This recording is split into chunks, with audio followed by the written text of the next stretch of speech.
Accessing your course and course materials on Blackboard will become more familiar to you the more often you do it.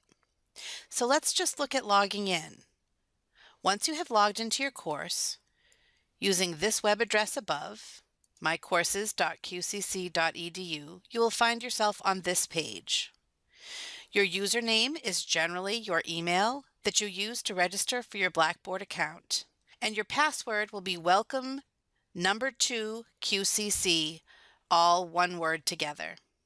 Something else that I'd like to point out to you on this page is here, where you see click here to access a YouTube channel created just for you.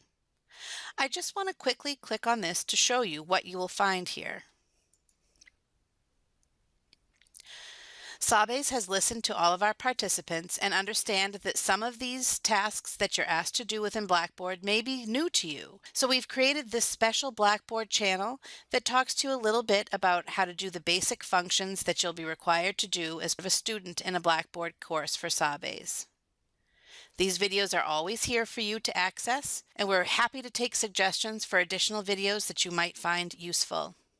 To get back to your Blackboard course after you've watched the videos that you'd like to see, just exit out of this tab here on top, and you'll find yourself back on your home page. Click Login once you're ready, and you'll find yourself here on your launch page. It will say Welcome, Start Here at the top, and where it says My Courses and Communities is where you will find the courses that you are enrolled in. I'm going to choose a course, How Do Adults Learn English, as our sample for today, and click on that. And it's as simple as that. Find the course that you're looking for, click on it, and you're taken into the course. One of the things I would like to do now is put it into student preview mode so that you can see exactly what you'll be seeing as a student in the course. I can enter preview mode by clicking here, and it will take just a second. This way we'll be looking at exactly what you see as a student in the course.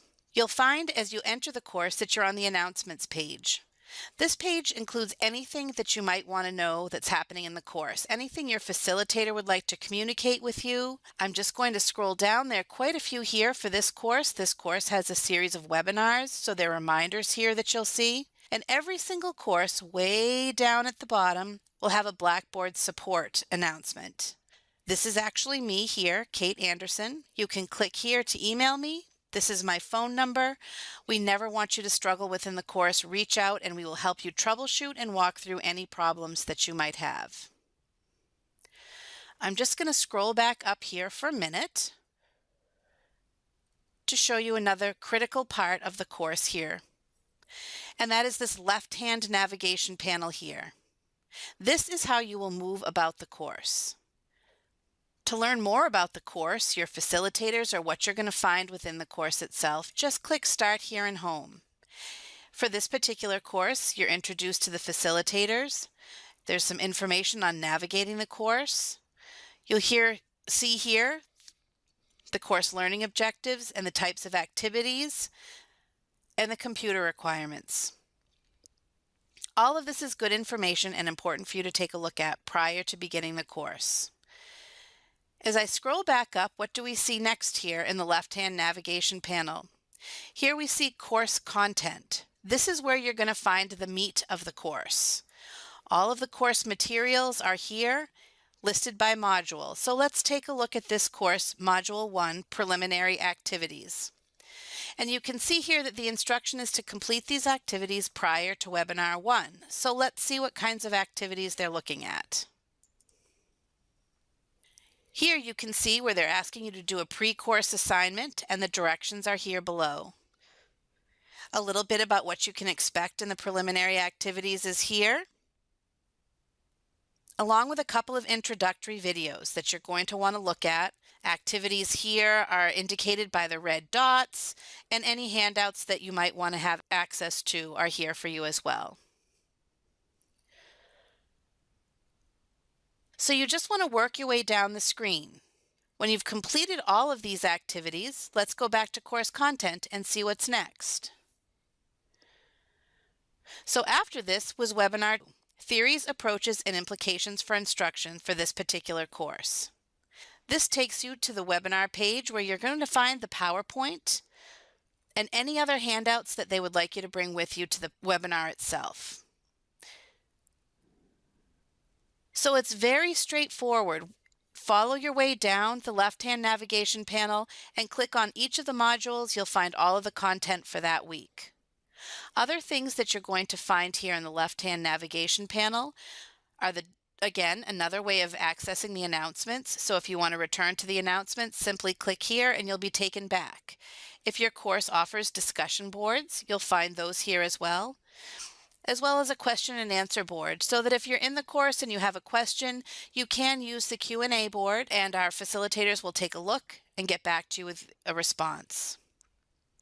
The other thing that you'll find here is another way to access your webinar. So it says Webinar Access Link, How Do Adults Learn English? So you find it here and you find it up here. So you have a couple of ways you can get into the webinar. I'm going to stick with the left-hand navigation panel and click on the Webinar Access link.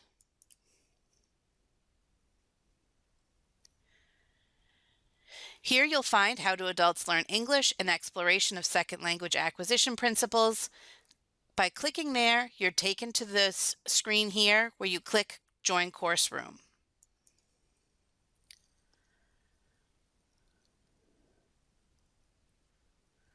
It takes a couple of seconds to log into the room. Again, we encourage you to use Chrome or Firefox, as they both work best in this environment. So what you're going to see here is that I'm by myself, room empty. I'm the only one in the room. There are a couple of things that you're going to want to do. First, start by opening the Collaborate panel. Here you're going to see the chat feature where you can type right here. Press enter and your message is there. This allows you to communicate with everyone in the room, moderators and other participants alike. By clicking on the silhouettes here, you're going to see who's in the room. So right now it's just me. I'm participant 1. Here I am. The cog here, this is where you want to kind of take a look to set up your camera and your microphone. So if this is the first time that you're using a headset or a microphone with your webinar, you're going to want to just click here and it's going to give you all of the setup instructions. So it's telling me my microphone is great. If for any reason you do not have a headset and microphone, it really is best in the webinars for us to be able to communicate and speak to one another. So click this option here where it says use phone for audio. You're given a toll-free number here and a PIN number here. Dial in this number and enter this PIN and you'll be welcomed right into the room. You'll be able to see the screen and we'll be able to hear and speak with you as you call in. As with accessing the webinar room, you're also able to use the call-in feature by using the 3 horizontal lines in this top corner. I'll show that to you again. Here they are here. You're able to do that by here using phone for audio. You're given the phone number and a PIN number. That's another way to access the call-in feature. I just want to take one quick look at the bottom here. Here you're going to see my status and settings, and to find out exactly what all of these do, you need only hover your mouse over the icon and it will show you. So here is status and settings. This allows you to, if you need to step away for a moment, you're able to step away. So this says you're away. Others in the session will see that you're away. When you come back, you simply click your back and your check is green again. In order for your microphone to be heard, it needs to be activated and must look like this. So you'll see that it's highlighted in green, and when you speak, it goes up and down. It's similar for video. If you want to activate your video, you simply click here and your video will be shared with the group. And here you need to use this icon here to raise your hand. When you raise your hand and you go over to the silhouettes here, you can see, oh, there's Kate with her hand up. To lower it, you simply click it again. This is just a very quick introduction to some of the basic features that you're going to need to get started in your Blackboard courses. Again, I want to remind everybody that in the announcement section of the courses, at the very bottom, I'm going to scroll down again. You have your Blackboard support. That's going to be me or my colleague Pam. So anytime you have any questions when you're in Blackboard, please don't hesitate to contact one of us. We're happy to help you walk through this. We want everybody to have a successful experience in Blackboard. Thank you.